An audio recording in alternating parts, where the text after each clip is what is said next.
Bienvenue à tous pour cette nouvelle exploration. Aujourd'hui, on aborde un sujet qu'on croit souvent très bien connaître, les croisades. Oui, c'est un sujet classique. Mais voilà, on va essayer de changer complètement de point de vue, de regarder ça avec les yeux de ceux qui étaient en face, le camp arabe. C'est une perspective souvent un peu oubliée, on peut dire. Tout à fait, moins médiatisé en tout cas. On s'appuie pour ça sur le livre d'Amin Malouf, Les croisades vues par les Arabes, qui justement a rassemblé les témoignages des chroniqueurs arabes de l'époque.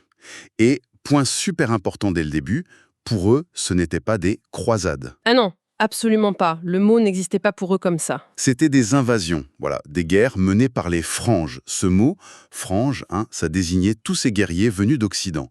Peu importe leur origine exacte, francs, normands, allemands. Vécu. Exactement.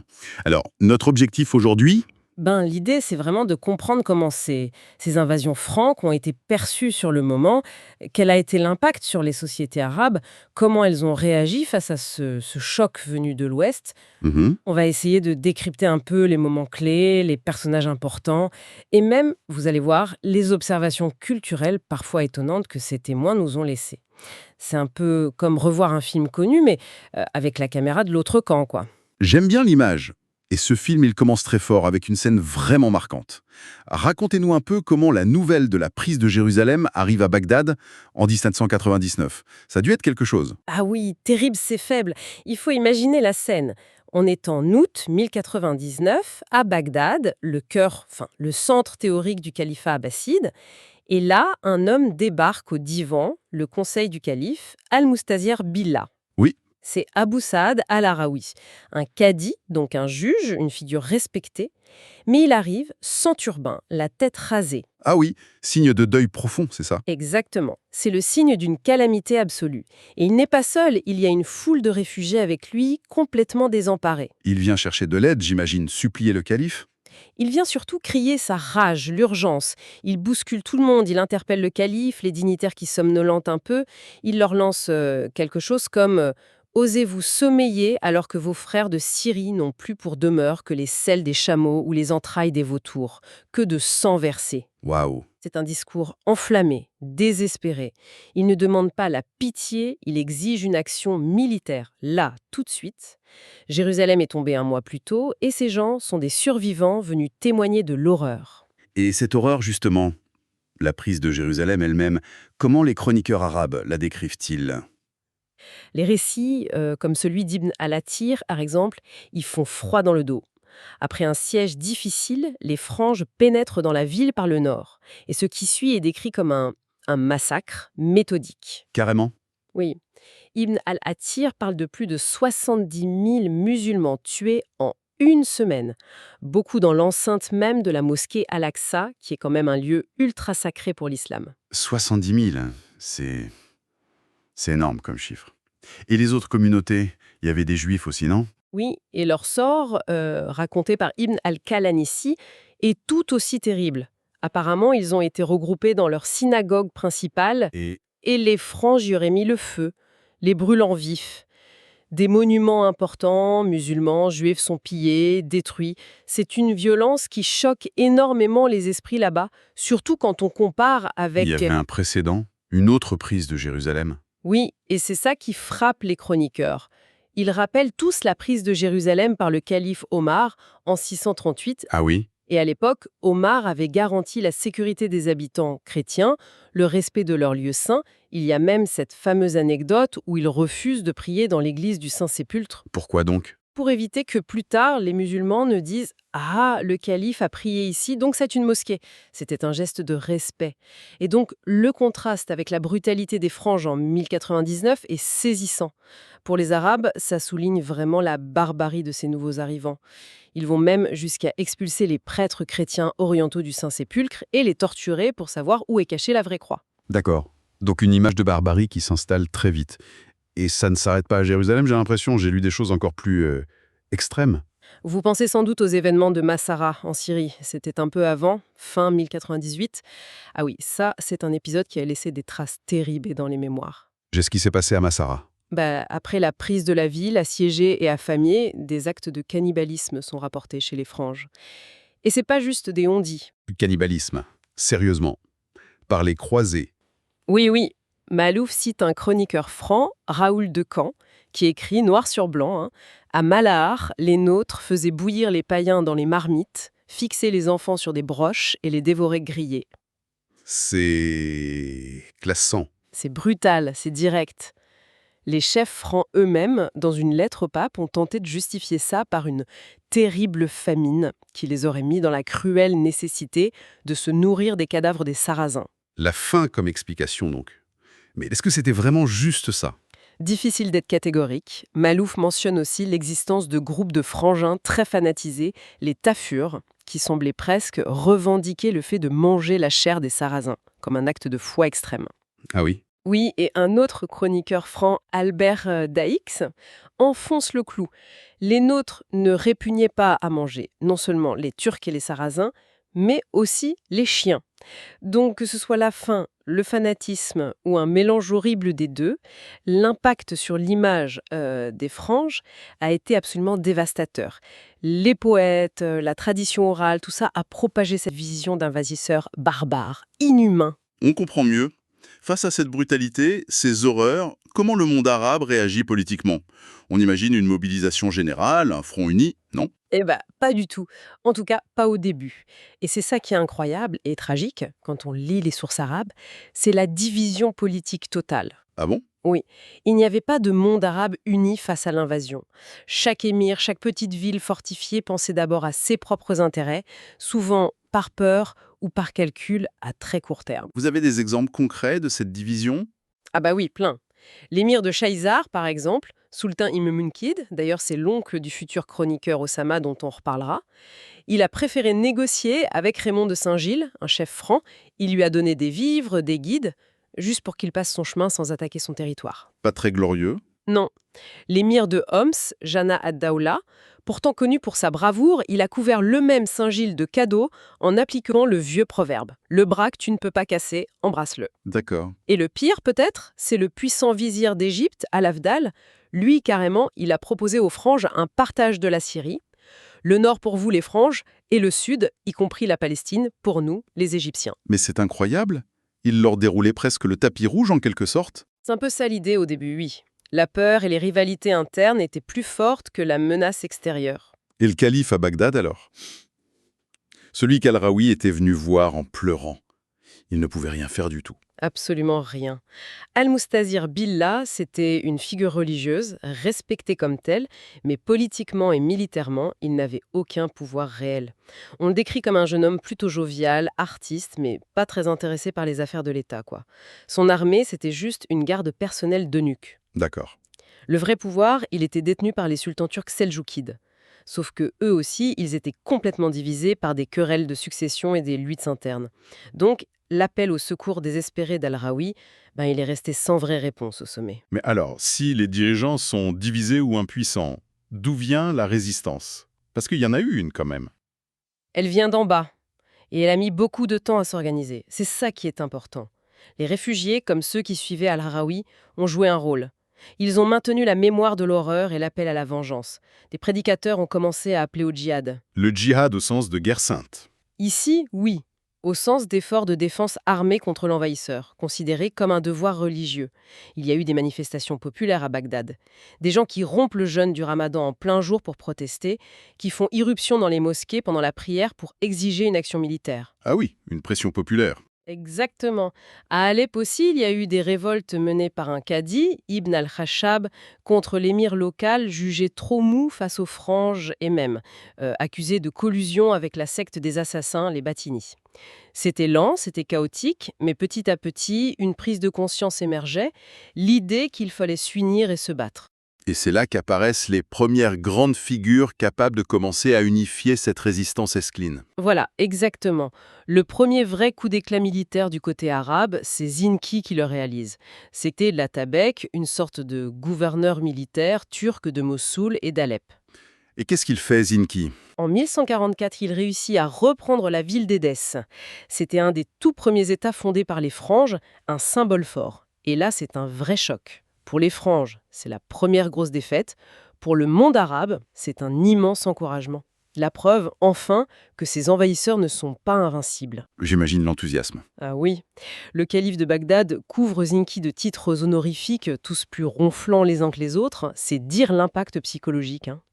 Et Zinki, il a aussi une politique assez habile. Après la prise d'Édesse, il épargne une partie des chrétiens locaux. D'accord. Zinki marque un tournant donc. Et après lui, qui prend le relais? C'est son fils, Noureddin Mahmoud, qui va aller encore plus loin. Il est différent de son père, moins brutal peut-être, mais plus fin politique, plus stratège. Et surtout, il cultive une image de souverain très pieux, très juste, entièrement dévoué à la cause du djihad. Et son grand succès à lui? C'est d'unifier la Syrie musulmane.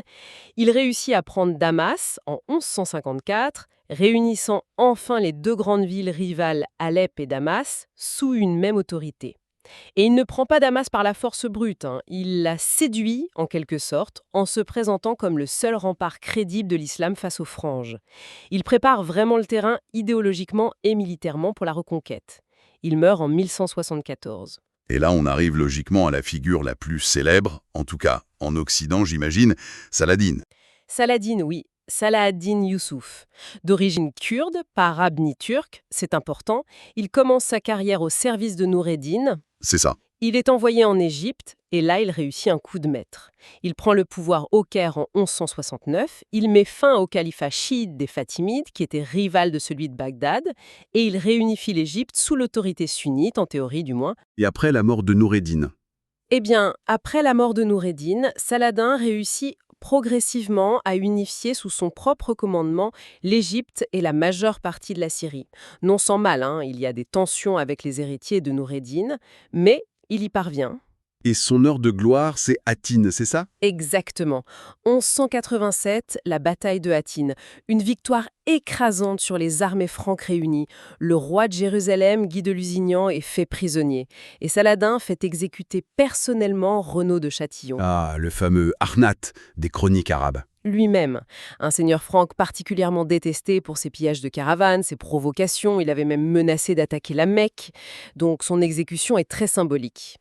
Et cette victoire de Hattin, elle ouvre la route de Jérusalem. La reprise de Jérusalem, après 88 ans d'occupation franque.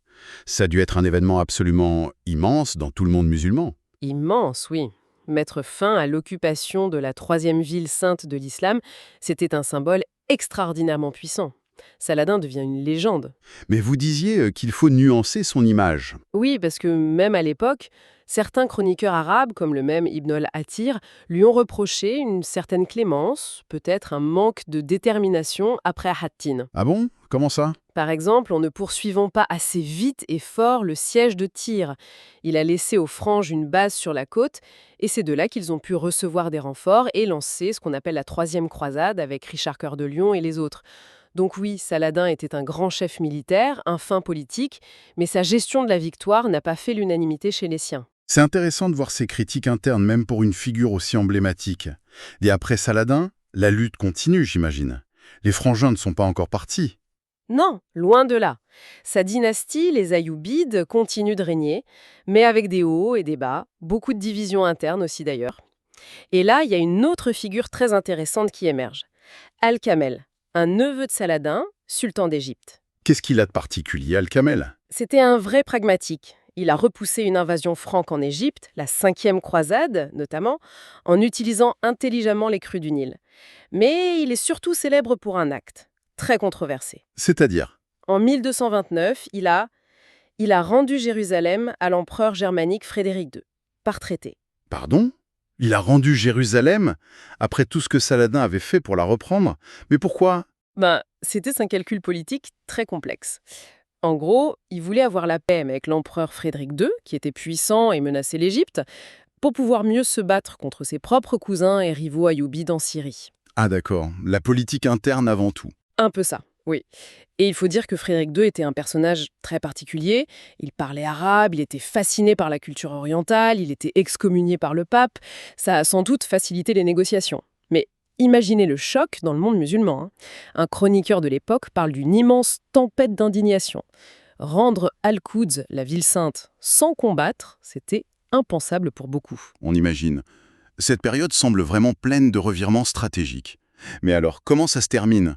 comment les Franches sont-ils finalement chassés? Le coup de grâce, il va être porté par une nouvelle puissance qui émerge en Égypte vers 1250, les Mamelouks. Les Mamelouks, c'est qui exactement?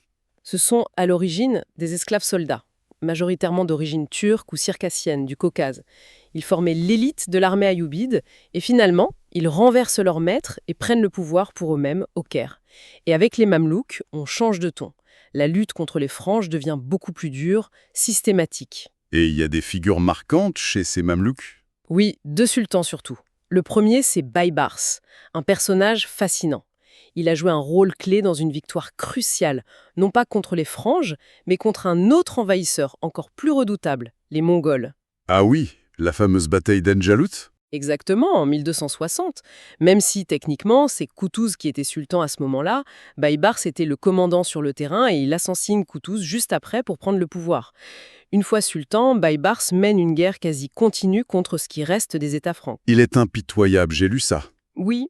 En 1268, il prend Antioche, qui était une des plus anciennes principautés franques, et il la rase quasiment, en partie pour la punir de s'être alliée aux Mongols contre les musulmans. Mais Baybars, ce n'est pas qu'un guerrier brutal, c'est aussi un grand organisateur. Il consolide l'État mamelouk, il améliore l'administration, le système de poste à cheval, le baride, qui était super efficace. C'est aussi un grand bâtisseur. Un personnage complexe donc. Et après Baybars? Son successeur, Kalaoun, continue sur la même lancée. Il prend Tripoli en 1289, un autre grand port franc.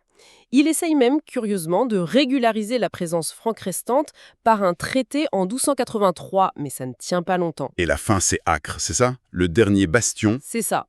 C'est le fils de Kalaoun, Al-Ashraf Khalil, qui prend Acre en 1291. Le prétexte, c'est une sorte de pogrom commis par des croisés tout juste arrivés d'Europe contre des marchands musulmans dans la ville. Le siège est terrible, la résistance acharnée, mais la ville tombe. Et sa chute marque vraiment la fin de la présence franque organisée au Levant, après quasiment 2 siècles de présence.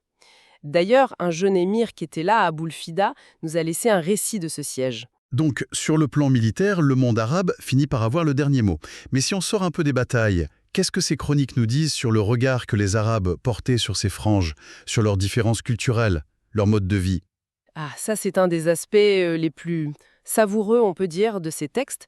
Il y a très clairement, à l'époque, un sentiment de supériorité culturelle, scientifique, technique du côté arabe. Ah oui, Oui, les chroniqueurs notent souvent, avec une certaine condescendance, il faut bien le dire, ce qu'ils perçoivent comme l'ignorance ou les pratiques barbares des franges. vous avez des exemples un peu concrets? Oh que oui! La médecine, c'est un grand classique. L'émir Oussama ibn Munkid, dont je parlais, qui a vécu longtemps au contact des franges, il raconte des anecdotes qui sont incroyables, vues d'aujourd'hui. Racontez. Alors, il décrit un médecin franc appelé pour soigner un chevalier qui a un abcès à la jambe. Le médecin franc dit au patient « Tu préfères vivre avec une seule jambe ou mourir avec les deux ?» Le chevalier dit vivre avec une seule jambe. Alors le médecin fait venir un autre chevalier costaud avec une hache. Non. Si. Il lui dit de trancher la jambe. Le premier coup ne suffit pas, le deuxième non plus. Le patient meurt sous la hache. C'est atroce. Et ce n'est pas fini. Pour une femme malade, le même médecin diagnostique un démon dans la tête. Il lui fait raser les cheveux, il lui ouvre le crâne en forme de croix avec un rasoir, il frotte avec du sel pour faire sortir le démon. Évidemment, elle meurt aussi sur le coup. Et Oussama conclut, avec une ironie mordante, « J'ai alors demandé si on avait encore besoin de lui, on m'a dit que non, et je suis parti après avoir appris sur leur médecine bien des choses que j'ignorais. » On comprend son ironie, et dans d'autres domaines, il y avait ce même regard pittoresque. Oui, Oussama s'étonne aussi beaucoup de leur système de justice, notamment l'ordalie, vous savez, le jugement de Dieu. Le combat singulier, l'épreuve de l'eau bouillante. C'est ça. Pour lui, c'est complètement irrationnel, barbare même, comparé aux tribunaux islamiques avec des juges, des cadis, des témoignages, une procédure. Il trouve ça primitif. Et sur les mœurs? Il est très surpris par ce qu'il perçoit comme un manque de jalousie des hommes francs envers leurs épouses. Il les voit parler librement à d'autres hommes, sortir avec eux. Ça le choque un peu, culturellement. Il écrit « Ces gens-là n'ont ni jalousie ni sens de l'honneur, pourtant ils ont tant de courage ». C'est une observation intéressante sur les différences de codes sociaux. Et il fait une différence, je crois, entre les franges installées depuis longtemps et les nouveaux arrivants. Oui, tout à fait. Ça, c'est très net chez Oussama et d'autres. Ils remarquent que les franges qui vivent au Levant depuis une ou deux générations finissent par s'acclimater. Ils adoptent certaines coutumes locales, ils apprennent un peu d'arabe, ils peuvent montrer du respect. Oussama raconte comment des Templiers qu'il connaissait lui laissaient un coin tranquille pour faire sa prière musulmane dans la mosquée Al-Aqsa, qui était pourtant devenue leur quartier général. Ah oui, quand même. Mais en revanche, les nouveaux venus, ceux qui débarquent fraîchement d'Europe pour la croisade, ils sont souvent décrits comme beaucoup plus ignorants, fanatiques, brutaux. Il y a cette autre anecdote où Oussama est en prière et un frange nouvellement arrivé essaye absolument de le forcer à se tourner vers l'Est comme les chrétiens. Les Templiers doivent intervenir pour calmer ce nouveau zélé. Ça montre bien ce décalage perçu. On voit bien le choc culturel. Et il y a aussi un événement, une croisade un peu particulière qui n'a même pas visé directement les musulmans, mais qui a quand même marqué les esprits dans la région. Ah oui, vous parlez sans doute de la 4e croisade, celle de 1204. C'est un épisode assez fou en fait. Qu'est-ce qui s'est passé? Eh bien, cette croisade, qui était censée aller attaquer l'Égypte, elle est complètement détournée par les Vénitiens, Contre Constantinople. la capitale de l'Empire byzantin, chrétienne donc. Ils attaquent d'autres chrétiens? Exactement. Les croisés, majoritairement des Franges et des Vénitiens, prennent et saccagent sauvagement la plus grande ville chrétienne du monde. C'est un pillage horrible, des massacres, même l'église Sainte-Sophie est profanée. Ils installent un empereur latin à la place de l'empereur byzantin. Quel impact ça a eu? Pour les Byzantins, les Roums, comme les appelaient les Arabes, c'est une catastrophe absolue, une trahison impardonnable qui va creuser un fossé définitif entre les chrétiens d'Orient et ceux d'Occident. Et pour les musulmans qui observent ça de loin, ça renforce encore l'image d'une agressivité franque complètement incontrôlable, prête à s'attaquer même à ses propres coreligionnaires. Ça ne pouvait que confirmer leur méfiance.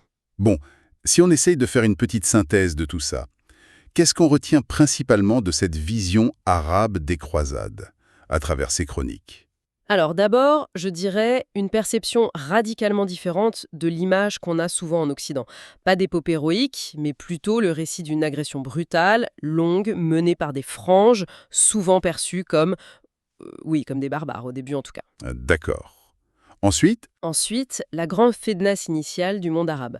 Sa fragmentation politique, ses divisions internes, qui ont clairement facilité la pénétration et l'installation des franges. Ça, c'est un constat assez unanime chez les chroniqueurs. Puis vient la lente, très lente, émergence d'une résistance. La construction progressive d'une idéologie de contre-croisade, de djihad défensif, portée par des figures comme Zinki, puis Noureddin et bien sûr Saladin, et finalement achevée par les Mamelouks. et enfin, ce choc des cultures. Oui, ce choc culturel permanent, avec ce sentiment assez constant chez les chroniqueurs arabes de l'époque, d'appartenir à une civilisation plus avancée, plus raffinée, que ce soit sur le plan scientifique, médical ou même des mœurs sociales, par rapport à ces occidentaux jugés un peu rustes. D'accord. Et si on regarde les conséquences à plus long terme, toujours de sa point de vue arabe, la victoire militaire finale a-t-elle suffi? C'est là que le bilan devient plus sombre, plus complexe. Même si les franges ont été expulsés militairement, Malouf suggère, en s'appuyant sur ses chroniques, que cette longue période de guerre a peut-être en fait révélé et même aggravé des faiblesses internes du monde arabe. Lesquelles, par exemple? L'instabilité politique chronique, la difficulté à créer des institutions vraiment stables et durables, la présence quasi constante de dynasties étrangères au pouvoir, turcs-seljoukides, kurdes-ayyoubides, mamelouks turcs ou circassiens. Ce n'est pas anodin. Et sur le plan culturel ou intellectuel? C'est peut-être le point le plus crucial. Contrairement aux franges, qui, malgré leur brutalité, ont quand même beaucoup appris au contact de l'Orient, ils ont redécouvert la philosophie grecque via les traductions arabes, ils ont appris des techniques agricoles, architecturales, médicales, scientifiques. Le monde arabe, lui, semble s'être comme refermé sur lui-même. Un repli sur soi, vous voulez dire? Oui, une sorte de blocage, un refus peut-être inconscient de s'ouvrir aux idées ou aux innovations venant de cet Occident, qui avait été l'agresseur et qui était perçu comme inférieur culturellement. Et ce repli, malheureusement, il coïncide avec le début d'une très longue période de stagnation relative, voire de déclin pour le Moyen-Orient, pile au moment où l'Europe occidentale, elle, commençait son formidable essor. Essor en partie nourri, ironiquement, parce qu'elle avait ramené d'Orient pendant les croisades. C'est un paradoxe assez tragique, en effet. Le vainqueur militaire qui devient le perdant historique sur le long terme. C'est un peu la thèse provocatrice mais stimulante de Mahalouf, oui. Et pour finir, une pensée qui nous ramène peut-être plus près de nous. Maalouf souligne bien dans son livre que cette mémoire des croisades, vue comme une agression, elle est loin d'être morte dans le monde arabe aujourd'hui. Les références à Saladin sont constantes. On entend parfois qualifier Israël de « nouvel État croisé ». Ces échos du passé semblent encore très très présents. Oui, et c'est une question absolument fondamentale. Quelle est la part de cette mémoire historique, vraiment forgée par 2 siècles d'une expérience vécue comme une injustice profonde, une agression venue de l'extérieur? Quelle est la part de cette mémoire dans les tensions, les malentendus, les conflits qui persistent encore aujourd'hui entre le monde arabe et l'Occident? Hmm. C'est une interrogation qui dépasse largement le cadre de ces chroniques médiévales, bien sûr, mais elle montre à quel point l'histoire, même vieille de presque 1000 ans, continue de peser sur notre présent, de façonner nos regards, nos perceptions mutuelles. C'est sans doute là-dessus qu'il faut continuer de réfléchir, tous ensemble.